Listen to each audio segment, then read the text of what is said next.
Kali ini saya nggak nggak cerita dulu tentang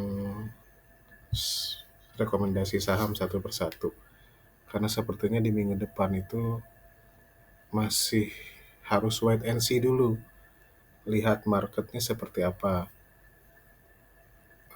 Kalau lihat apa yang terjadi seminggu terakhir ini, terlihat bahwa IHSG ini masih terlalu berat untuk bisa naik lagi ya. Kita lihat berturut-turut merah menyala dan panjang-panjang. Ini menunjukkan bahwa market kita ini masih terkoreksi dalam, belum ada sentimen positif untuk bisa naik lagi. Sekarang kita lihat selama setahun terakhir ya, ini Y to date. Y to date itu berarti dari Januari sampai Desember awal ini, minggu pertama. Kita lihat awal tahun dari Januari, Februari sampai Maret, April, ini kita happy banget waktu itu ya. Beritanya bahwa seolah-olah kita sudah selepas dari eh, apa namanya, krisis atau resesi gara-gara pandemi. Tapi kemudian cerita tentang inflasi Amerika mulai menyeruak nih. Nah, kepanikan global itu kelihatan eh, di pasar saham di Indonesia, yaitu dimulai di bulan April ini turun tajam. Jadi kembali ke titik nol lagi nih teman-teman.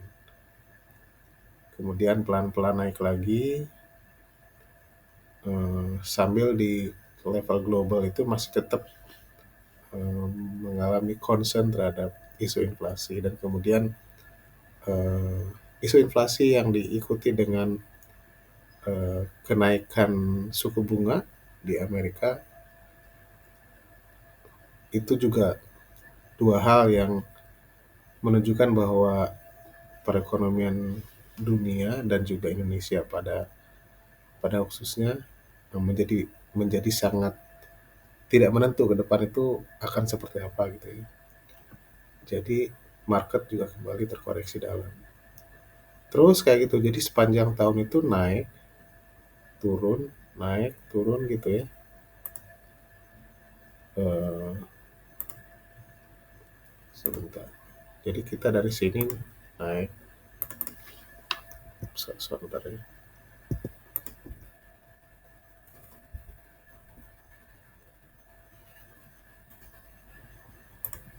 Salah.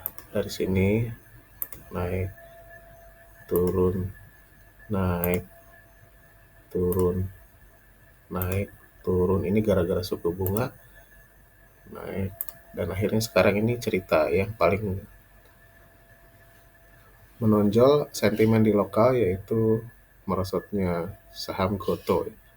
Kalau yang lalu-lalu itu gara-gara Amerika gitu ya. Eh, yang ini semuanya gara-gara Amerika aja. Tapi yang terakhir ini adalah gara-gara sentimen negatif saham Goto ya. Jadi ini eh, komponen terberat. Nah, minggu depan kita nggak tahu akan ke atas atau ke bawah. Kalau kita lihat secara chart dulu deh ya. Ini saya tutup di sini dulu.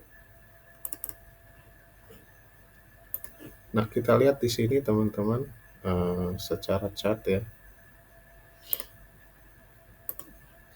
Ini seperti seperti atap yang nggak bisa ditembus gitu ya.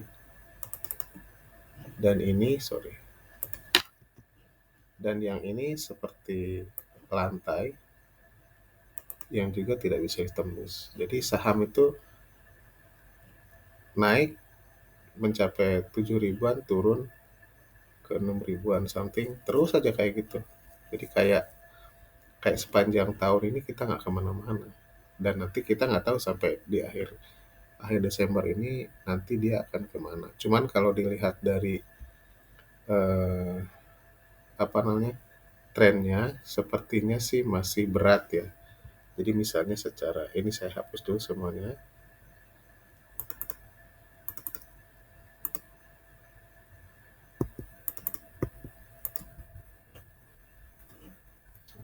Bentar, bisa hapus.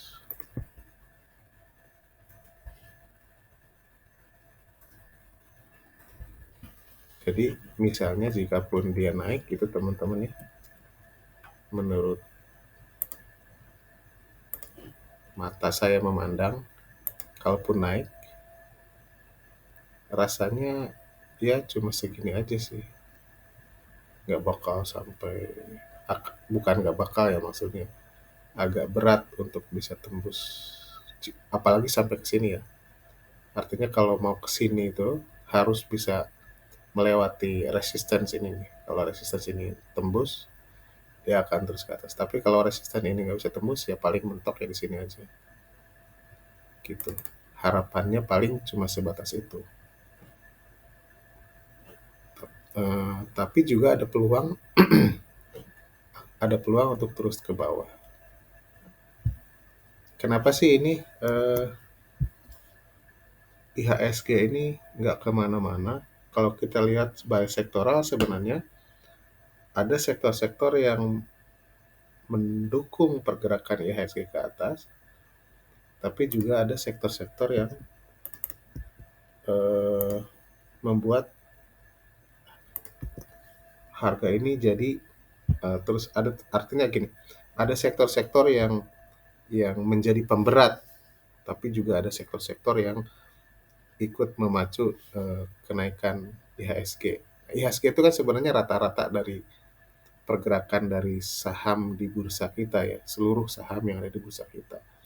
Nah, apa sih yang menjadi penggerak? Yang jadi penggerak adalah sektor energi, teman-teman. Jadi kalau kita dibandingkan nih, pergerakan sektor energi dari awal tahun menghasilkan 67%.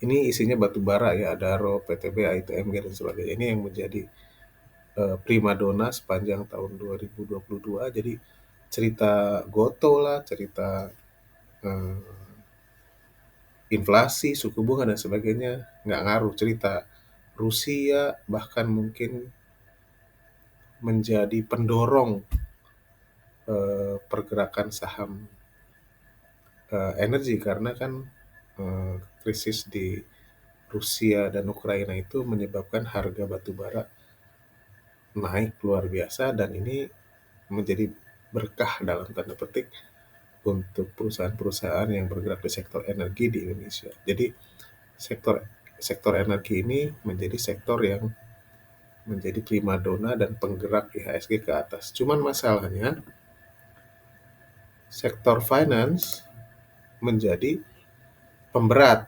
Ini penggerak, yang ini pemberat. Dan yang lebih parah lagi adalah sektor teknologi. Ini yang menjadi pemberat ya. Sehingga tengah-tengahnya adanya di sini di IHSG. Jadi ada yang menjadi penggerak, tapi juga ada beberapa sektor yang menjadi pemberat. Nah,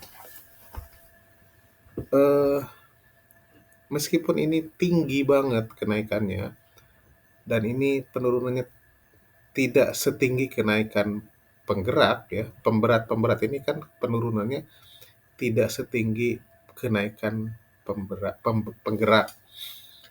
Cuma masalahnya dua sektor ini, finance dan teknologi ini, weight-nya terhadap IHSG itu tinggi ya. Jadi dengan penurunan sedikit aja dampaknya itu lumayan gitu. Sementara kalau sektor energi meskipun misalnya kenaikannya menjulang, tapi bobotnya terhadap IHSG itu masih kalah dibandingkan finance sama tekno gitu.